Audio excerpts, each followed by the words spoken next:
Hey there, and welcome back to Etsy and Ecom with the Professional Mom. Today, I'm pulling back the curtain and doing a real, honest review of my first quarter in 2025. What went really well, what flopped, and the lessons that I had to learn the hard way. Running an online business isn't all pretty Canva graphics and passive income dreams. Sometimes it's algorithm changes, slow sales, or that moment when you realize you've completely overcommitted yourself. So in this episode, we're diving into the good, the bad, and the ugly of quarter one, and I'll be sharing the wins, the struggles, and the straight up ouch moments that are shaping my strategy for the rest of the year. And here's the thing, whether you had an amazing first quarter or you're feeling like you just barely survived, I want you to use this as a chance to reflect on your own business, take what's working, fix what's not, and move forward with confidence. So grab a coffee, get comfy, and let's talk about what quarter one really looked like behind the scenes. If you're new here, I am Rebecca Boland, the voice behind The Professional Mom.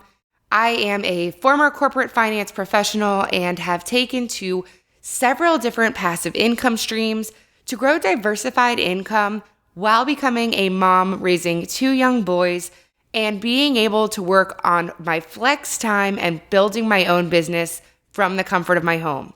Now I am sharing all of that with you between this new podcast and my growing YouTube channel so that if you've ever thought about trying out various online income streams yourself, you have somebody alongside you for the journey. Now, if you've never heard of a good, bad, ugly review, it's a simple but powerful way to reflect on your progress. The good is all about the wins, the things that worked well and moved the needle forward.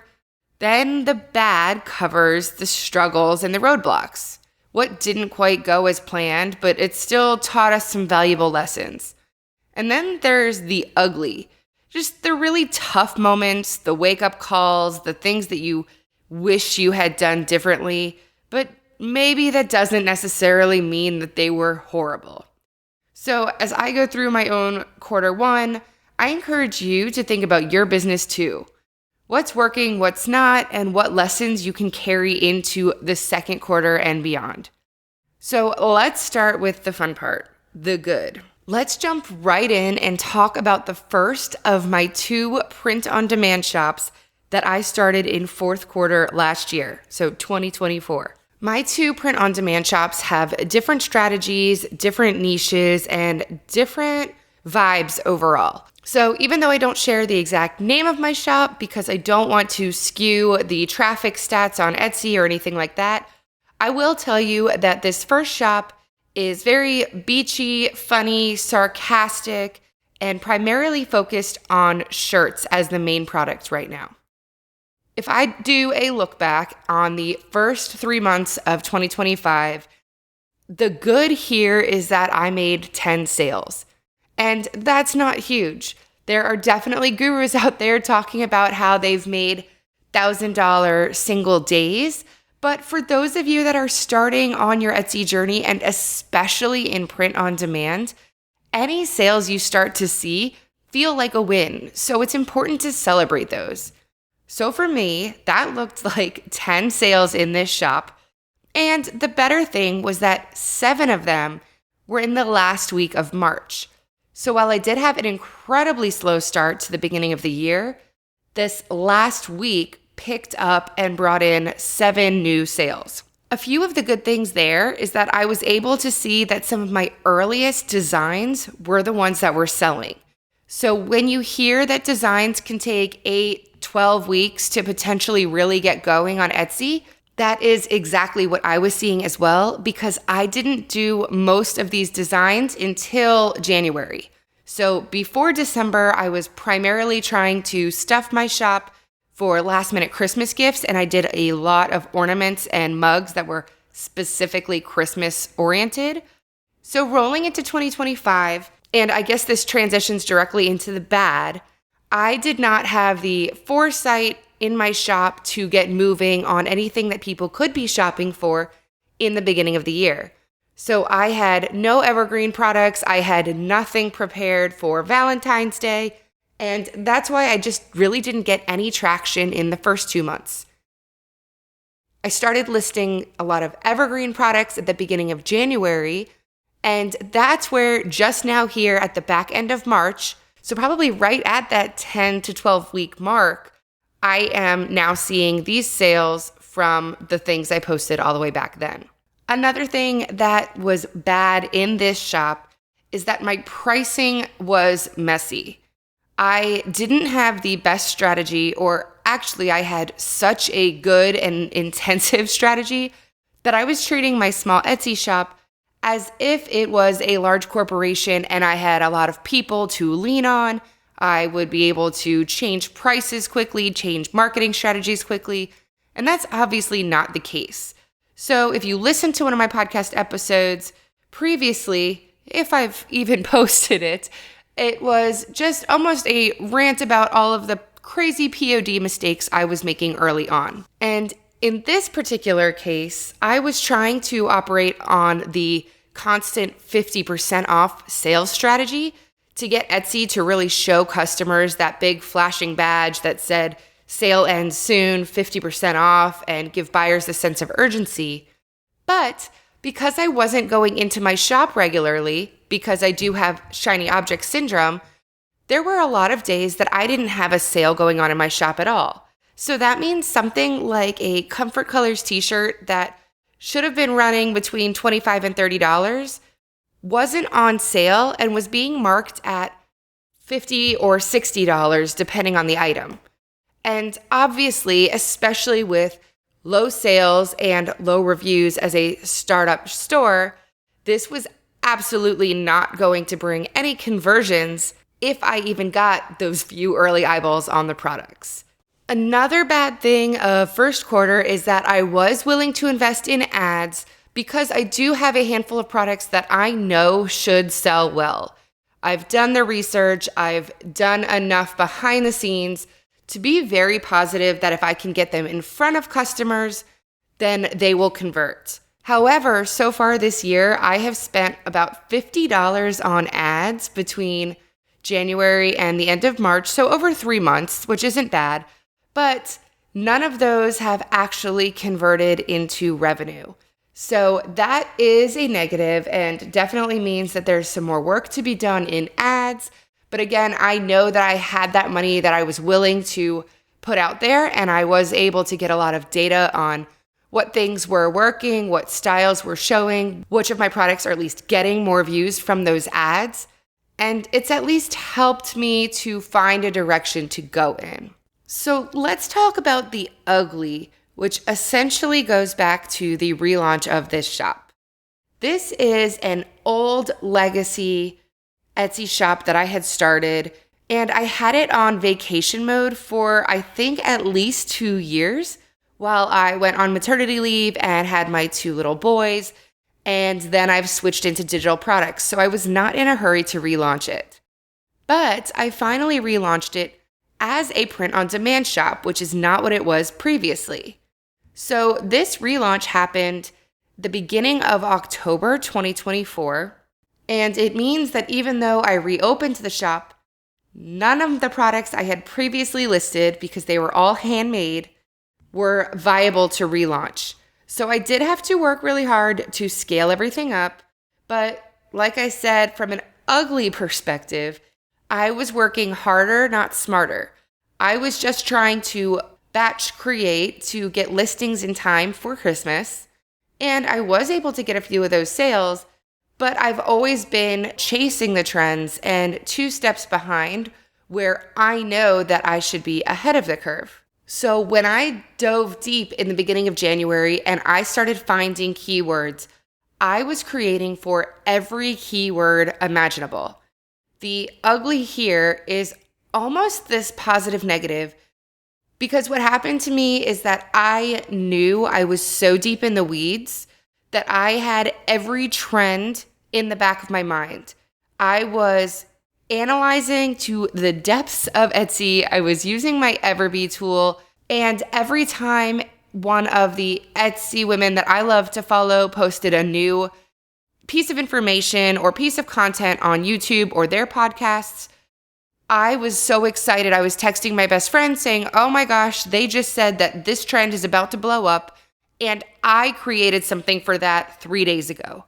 So I knew that I was figuring these things out. But I'm sitting here in my shop and I'm looking at these 200 or 300 listings and I'm pulling out my hair because I'm saying, I have Coquette, I have Coastal Grandma and now Coastal Granddaughter, I have Coastal Cowgirl, I have Old Money Aesthetic, I have more Grand Millennial Toile du Joie, chinoiserie, blue ribbon bows than you can imagine. If there was a key phrase, I had it. The fisherman aesthetic was supposed to be big right off the jump from the Pinterest trends boards. Well, I jumped deep into creating for sardines and tinned fish, and you can laugh about those, and it doesn't mean I understand it, but I saw the keywords, I saw the demand, so I created. And still, none of these were selling. So I'm finally getting the sales within this past week of March, and I'm hoping that that continues between, one, it actually being a new sales season again, as opposed to the January and quiet February months. I'm hoping we're on the up. Two, I'm creating and being consistent about my creations. So even if I am 8, 10, 12 weeks behind, I'm at least now at the point where I have products that were created 12 weeks ago that hopefully will start getting seen. And three, I said from the beginning, this shop is very beachy, ocean-inspired, plus funny and sarcastic shirts primarily. So right now, I don't even have sweatshirts and hoodies in my shop, which would have been probably better sellers for the winter seasons. And we're finally rolling in, or at least in the US, finally starting to roll into warmer spring and summer seasons, which will be more aligned with those designs. The big picture about this shop is that ultimately, even though I wouldn't necessarily call it imposter syndrome, it is hard for me to come on and commit to this podcast episode and in the back of my mind, recognize that I haven't got a sale for the day. How am I supposed to continue telling you that I know what I'm talking about and I know what's going to trend and sell if I am not getting the sales when I create those exact things? But I record these anyway, and I put this out there for you, and I shared this transparency behind my journey because there are a few takeaways for me.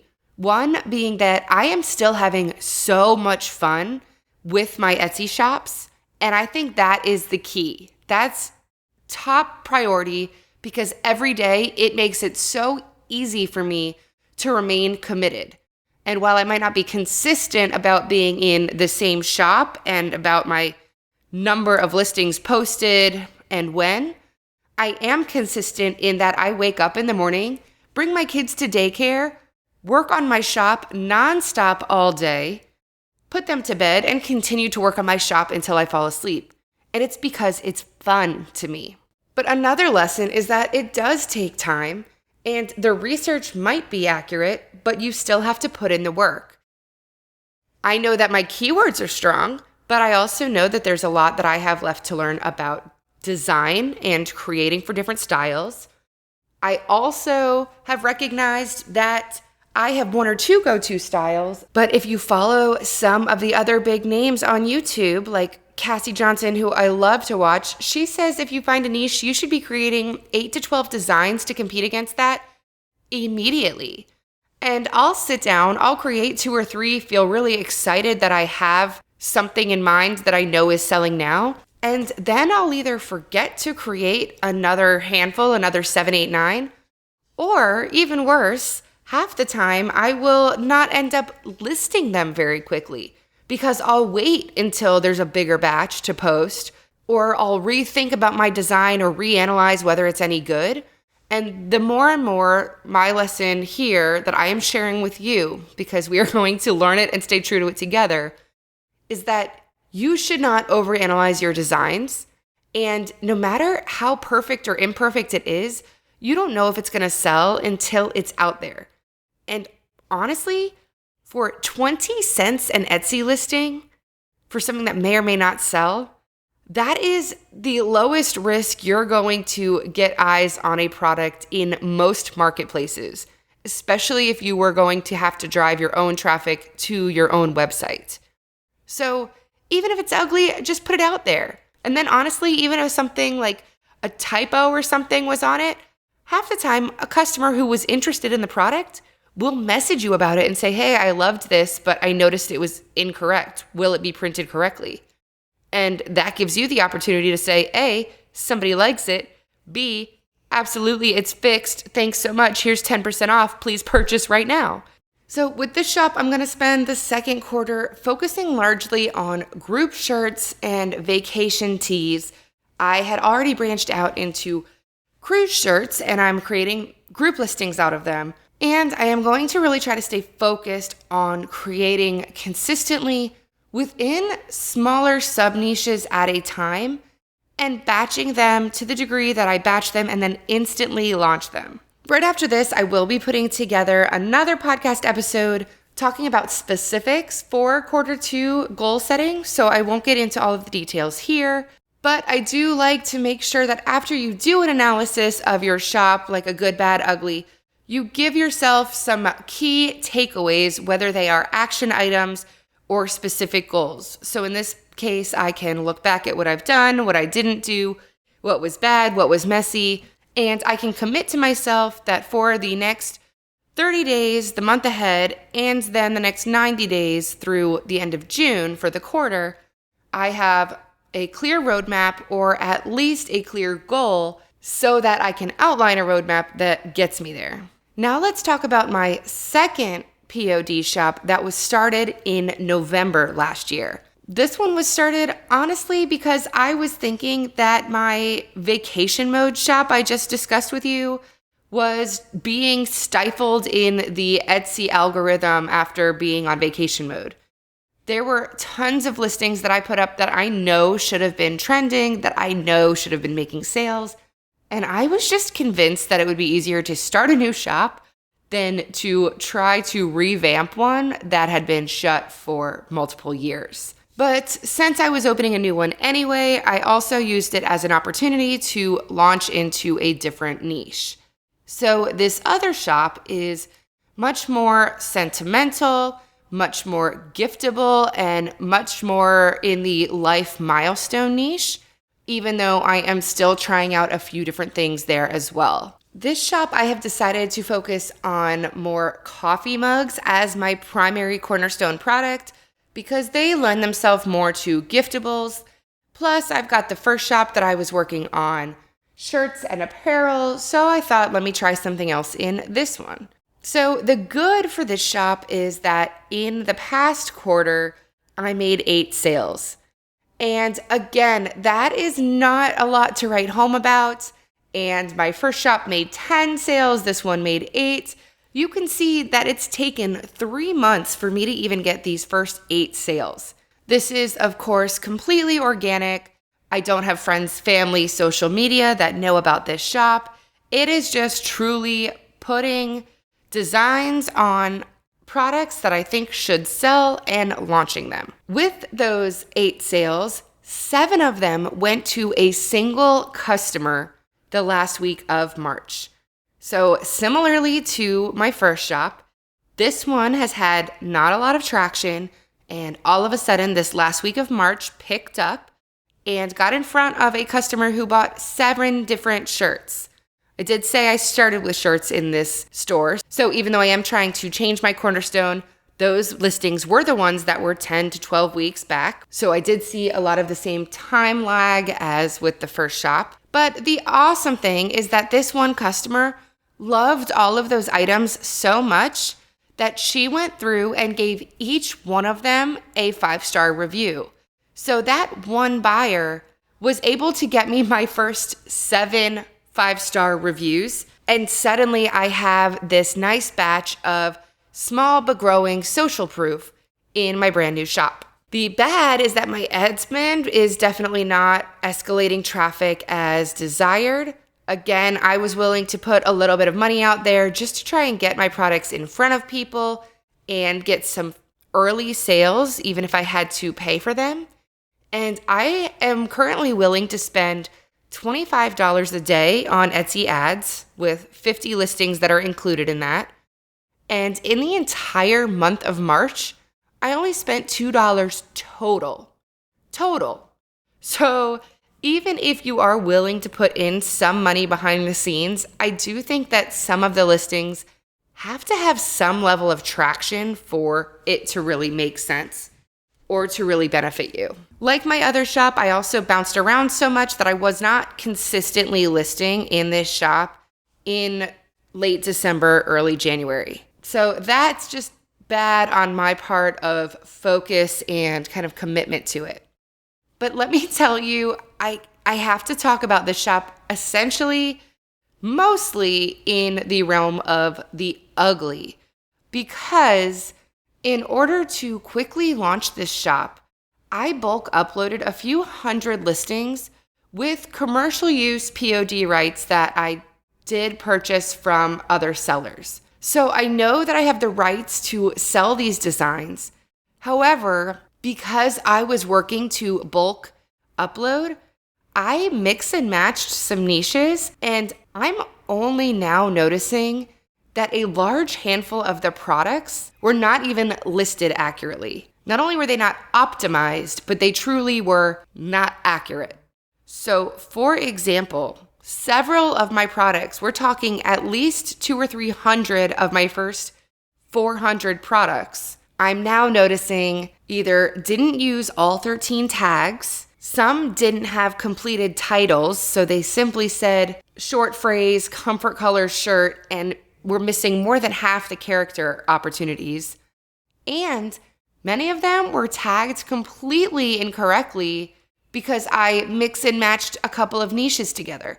So things that should have been a religious Christian mom Christmas t-shirt was showing up as a new kindergarten teacher first day of school shirt. So they weren't even reaching the same target audience, the same holiday, the same purpose, the same gifting occasion. And that's how a majority of these were spending the first 4 months. Now, the good news is it's still early on and I'm catching this, so I am able to fix everything up. But I am just now hitting 4 months of that shop being open. So those earliest listings that I did have in my shop are starting to roll off. So I think there's about 250 listings right now that I finally just got my shop up to about 500 listings, and 250 of them rolled off. And I cannot just go in and bulk renew them because, like I said, they are not right. So it's a blessing and a curse. The takeaway here is that I highly recommend that you use manual renewal options for your shop, especially as you're first getting started, because that forces you to take a few minutes to reassess each listing before you renew it and either take it down or try to update the tags or make sure that it's correct in general, make sure the pricing is still up to date and competitive. All of the things that otherwise it is all too easy to push to the back of your mind once you have a listing that's kind of in set it and forget it mode. Now, all that is ugly enough, but what it's also triggering is this drop in traffic that I was starting to consistently see because I went from 500 listings to 250 overnight, and those 250 are going to take me a while to kind of get back in shop and optimized. So first quarter has brought several very different lessons from my 2 new print-on-demand shops, and there has been a steep learning curve.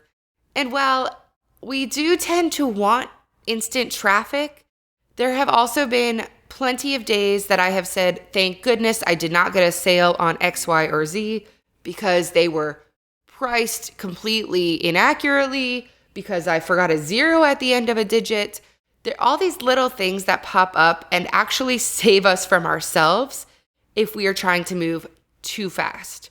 So while I am trying to work smart and try to be aggressive with my growth, which again, I'll talk about in my upcoming second quarter goals episode, I do want to be more structured and more thoughtful about my batch uploads and my batch listings so that I know once they're done they can remain strong listing, strong potential opportunities to get sales 4 months from now and next renewal over and over again. If you're new to print on demand, or even if you're in the digital or handmade seller space, what I want you to take away from today is that the end of a quarter is a really great opportunity to take a day and look back at your shop to see what was working and what was not. I am somebody who actually really likes the data and the numbers. I like to live in the finances. I like to play with marketing strategies and different sales figures. But a lot of people are not like that, and you definitely do not have to be successful on Etsy. In fact, half the time I'm doing more analysis than creating and posting, which is my personal hurdle. But if you are the opposite of that and you are somebody who doesn't look at your numbers and you're just going about your day, even if all you do is 4 times a year sit down at the end of March, at the end of June, at the end of September, at the end of December, and look back quarter by quarter, I think it is a really important, valuable CEO level exercise to do if you are trying to bring what is currently a side hustle into a scalable business that will eventually replace your full-time income. For me, I am able to look back on my lessons from these shops and use it as an opportunity, A, to correct some of the issues that I wouldn't have caught on a day-to-day basis, but B, to refocus myself and realign, and recognizing that yes, I will surely have more shiny object syndrome and ADD going on across my shops. At least for right now, I can regenerate a roadmap for the next 3 months based on where I am today and try to reset in the same sense that I said my second shop was originally going to also be shirts, but I've recognized that mugs are easier, faster for me to create, can hit a different niche market, gives me a different creative outlet, and I think is more giftable, which I find might be the opposite seasonality of my beachy group vacation tees in my first shop. I think this is about it for today. I know it was a lot of insight into my shops, and I appreciate you sticking with me and listening to this all the way through. I usually don't love talking so much about my shops because I know it's not the same as your experience. I know that it would help to see my exact shop. I know it would help to know my exact products. But ultimately, I think just hearing how other entrepreneurs think about their businesses, getting little tidbits here and there about what you might want to analyze or what struggles you might be having, and be able to bond with another entrepreneur in the same way, it definitely helps me. So I continue to share my story and hopefully can continue to relate it to your journey in one way or another.